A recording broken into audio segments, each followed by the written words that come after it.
wrong. And that's the one thing I wanted to shout out with Van Wonderen so far. I mean, like, look, the offense has been inconsistent in terms of it's either we don't score at all or we're scoring multiple goals like constantly. Like there's it's a weird in between. It's not like No, we're just kind no of in like between. yeah, it's weird. So like, but what I will say is, regardless of how fluid it's been sometimes, just in terms of pure possession and competency in maintaining possession and working the ball and not constantly giving the ball away and being on the back. Because like there's been so many seasons of Schalke where like we struggled defensively for like a minute or two, running all over the place to get the ball back. We get it back. We try to make like 2 or 3 passes, and we've lost it again. And then we're playing against Oh the my ball. gosh, yeah. And it's so frustrating to watch us play that way.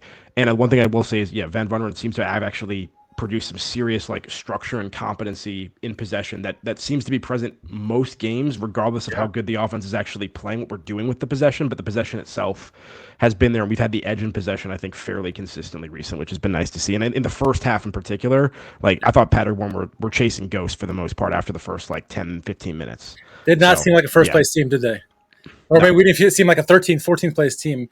One of the wrinkles I like before we get really to the game, but one of the wrinkles I've loved so far under Van Vonderen is not only that Paul Seguin is like this libero role, and it's not so much just that, because what he's done is it's a interchangeable libero with Schallenberg and Seguin when they're both out there. They take turns, and like we using these terms like libero, and then maybe not everybody understands what we're saying. Let me play. Can I play a quick 60-second video of what it is, just to kind of get everybody up to speed to what we're talking about when we're talking about libero here. All right, let me play this video here. What is a libero? It's a position not thought to exist in modern football, but that's not really true. The skills the role encompasses remain alive and well. Often referred to as a sweeper in English, the libero was the deepest man in a defence, typically sitting behind a back four. Legendary German Franz Beckenbauer, for instance, or AC Milan icon Franco Baresi. They were players who provided extra cover for the defence, but who were often excellent footballers. During eras when centre-backs were typically more robust, safety-first defenders, liberos could carry and pass the ball, and were fundamental to their team's early possession phases.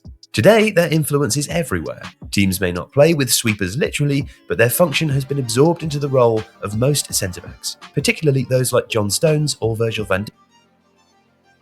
So I'll stop it right there. And we're sharing multiple screens now.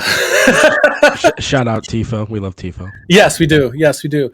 And the way Paul Seguin and Schallenberg are in this libero role, they're not center backs. Well, Schallenberg is, but Seguin drops back to the defense, plays behind the defense. Usually, if you're watching the game, oftentimes Seguin is the furthest guy back, getting the ball, kick-starting the attack. And when it's not him, it's Schallenberg. They take turns, and they each will go to the right when the other one's not there. And so they're taking turns, kind of throwing off the defense, and it's working really well. And the times when Schallenberg isn't in there and it's just Seguin's done just fine. But I feel it's most effective when they're both in there because, like I said, they take turns. And so if you wanted to shadow Seguin, all he does is get away from the ball, let Schallenberg take the role, and then it kind of opens things back up. And so I noticed that throughout the game, it worked very effectively between the two. They had this in sync, innate understanding of where each other's going to be. And then Bachmann plays so well off the both of them. It's kind of really worked out, much to my surprise, at least. What are your thoughts on how they work together in this kind of role?